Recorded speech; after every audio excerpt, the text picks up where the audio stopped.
안녕하세요.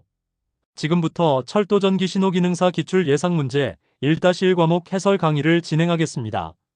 더 많은 기출문제와 강의는 에듀 채널에서 확인하세요. 첫 번째 문제는 전기저항의 단위에 관한 문제입니다. 전기저항의 단위는 무엇인가? 정답은 3번 옴입니다. 전기저항의 단위는 옴으로 표기합니다. 저항은 전류가 흐르는 회로의 일부분에서 전기적 에너지가 열이나 다른 형태의 에너지로 변환되는 정도를 나타냅니다. 이를 측정하는 단위가 옴이며 그리스 문자 오메가로 표시합니다. 저항이 클수록 전류가 흐르기 어렵고 저항이 작을수록 전류가 쉽게 흐릅니다. 전기 회로를 이해하는 데 있어 저항과 그 단위인 옴은 매우 기본적이고 중요한 개념입니다. 두 번째 문제는 정전기가 발생하는 원리에 관한 문제입니다. 정전기가 발생하는 원리는 무엇인가? 정답은 2번 물질 간의 마찰입니다. 정전기는 두 물질이 서로 접촉하거나 마찰할 때 한 물질에서 다른 물질로 전자가 이동하면서 발생합니다. 이 과정에서 한 물질은 전자를 잃어 양의 전하를 띠게 되고 다른 물질은 전자를 얻어 음의 전하를 띠게 됩니다. 예를 들어 겨울철에 문손잡이를 잡을 때 따끔한 느낌을 받는 것이 바로 정전기 현상입니다. 따라서 마찰에 의해 정전기가 발생한다는 것이 가장 적절한 설명입니다. 세 번째 문제는 콘덴서를 병렬로 연결할 경우 전체 용량 계산에 관한 문제입니다. 콘덴서를 병렬로 연결할 경우 전체 용량은 어떻게 계산됩니까?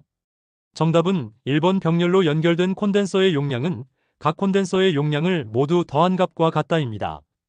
병렬로 연결된 콘덴서에서는 각 콘덴서의 용량이 서로 더해져 전체 용량을 증가시킵니다. 이는 병렬 연결이 전체적으로 더 많은 전하를 저장할 수 있게 하기 때문입니다. 예를 들어 10마이크로패럿 콘덴서 2개를 병렬로 연결하면 전체 용량은 20마이크로패럿이 됩니다. 이는 저항의 병렬 연결과는 반대되는 특성으로 콘덴서 회로 설계 시 중요하게 고려해야 할 사항입니다. 네 번째 문제는 전기장 내에서 등전이면에 관한 문제입니다. 전기장 내에서 등전이면이란 무엇인가? 정답은 2번 전기장의 방향과 수직인 면에서 전기적 잠재력이 같은 점들을 연결한 면입니다. 등전이면은 전기장 내에서 전기적 잠재력이 같은 점들을 연결한 면으로 전기장의 방향과 수직인 면을 말합니다. 이 면 위의 모든 점에서 전위, 즉 전기적 잠재력이 동일합니다. 등전이면 위에서는 전하를 이동시킬 때 일을 하지 않아도 되며 전기장은 항상 등전이면의 수직으로 형성됩니다. 이 개념은 전기장의 분포와 특성을 이해하는 데 매우 중요한 역할을 합니다. 다섯 번째 문제는 평행극판 사이의 전기장 강도 계산에 관한 문제입니다. 평행한 두 금속판 사이에 걸린 전압이 100V이고 두 판 사이의 거리가 2m일 때 평행극판 사이의 전기장 강도는 얼마인가? 정답은 1번 50V/m입니다. 평행극판 사이의 전기장 강도는 전압을 두 판 사이의 거리로 나눈 값으로 계산됩니다. 따라서 이 값은 전압 나누기 거리, 즉 100V 나누기 2m로 50V/m입니다. 전기장 강도는 단위 거리당 전압의 변화를 나타내며 이 값이 클수록 전기장이 강하다는 것을 의미합니다. 평행극판 사이의 전기장은 균일하게 분포하는 특성이 있어 많은 전기장치에서 활용됩니다. 여섯 번째 문제는 영구자석과 전자석 중 자기장을 인위적으로 조절할 수 있는 것에 관한 문제입니다. 영구자석과 전자석 중에서 자기장을 인위적으로 조절할 수 있는 것은 무엇인가? 정답은 2번 전자석입니다. 전자석은 전류의 흐름을 조절함으로써 자기장의 세기를 인위적으로 조절할 수 있습니다. 이는 전자석이 전기를 사용하여 자기장을 생성하기 때문에 가능합니다.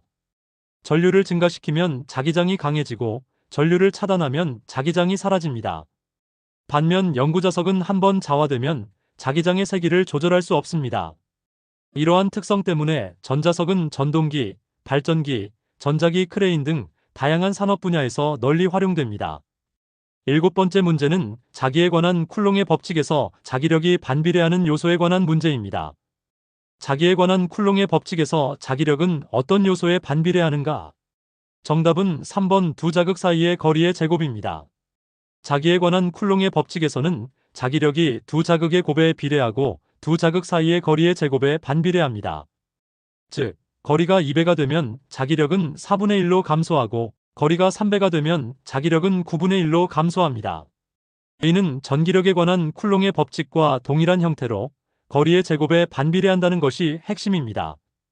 이 법칙은 자기력의 크기를 정량적으로 계산하는 데 사용됩니다. 여덟 번째 문제는 자기력선의 방향에 관한 문제입니다. 자기력선의 방향을 나타내는 것으로 가장 올바른 것은 정답은 2번 북극에서 남극으로 내부에서 외부로입니다. 자기력선은 자석의 북극에서 남극으로 내부에서 외부로 향합니다. 자석 외부에서는 북극에서 나와 남극으로 들어가고 자석 내부에서는 남극에서 북극으로 연결됩니다. 이는 자기장의 방향을 나타내는 근본적인 규칙 중 하나입니다.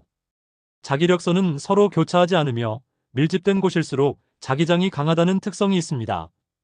이러한 자기력선의 개념은 자기장의 분포와 특성을 시각적으로 이해하는 데 매우 유용합니다.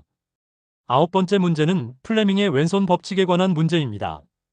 플레밍의 왼손 법칙은 무엇과 관련이 있는가? 정답은 2번 자기장 속에서 전류가 흐를 때 발생하는 전자기력의 방향입니다. 플레밍의 왼손 법칙은 자기장 속에서 전류가 흐를 때 발생하는 전자기력의 방향을 결정하는 데 사용됩니다. 이 법칙은 손가락의 방향을 이용해 전류의 방향, 자기장의 방향, 그리고 그 결과로 발생하는 힘의 방향을 나타냅니다. 왼손의 엄지는 힘의 방향, 검지는 자기장의 방향, 중지는 전류의 방향을 나타냅니다. 이 법칙은 전동기의 작동 원리를 이해하는 데 필수적이며 전기기기의 설계와 분석에 광범위하게 활용됩니다. 열 번째 문제는 옴의 법칙을 수식으로 표현하는 문제입니다. 옴의 법칙을 수식으로 올바르게 표현한 것은 정답은 2번 전류는 전압 나누기 저항입니다. 옴의 법칙은 전기 회로에서 전압, 전류, 저항 사이의 관계를 설명하는 법칙으로 전압은 전류 곱하기 저항 형태로 표현됩니다. 여기서 전류를 구하고자 할 때 전류는 전압 나누기 저항 공식을 사용합니다. 이 법칙은 전기 회로 분석의 가장 기본이 되는 법칙으로 회로의 전압, 전류, 저항 중 두 가지를 알면 나머지 하나를 계산할 수 있습니다. 옴의 법칙은 모든 전기 회로 설계와 분석의 기초가 됩니다. 이상으로 철도 전기 신호 기능사 기출 예상 문제 1-1 과목 해설 강의를 마치겠습니다. 지금 에듀 채널에 가시면 더 많은 기출 문제와 오디오 강의를 이용하실 수 있습니다. 감사합니다.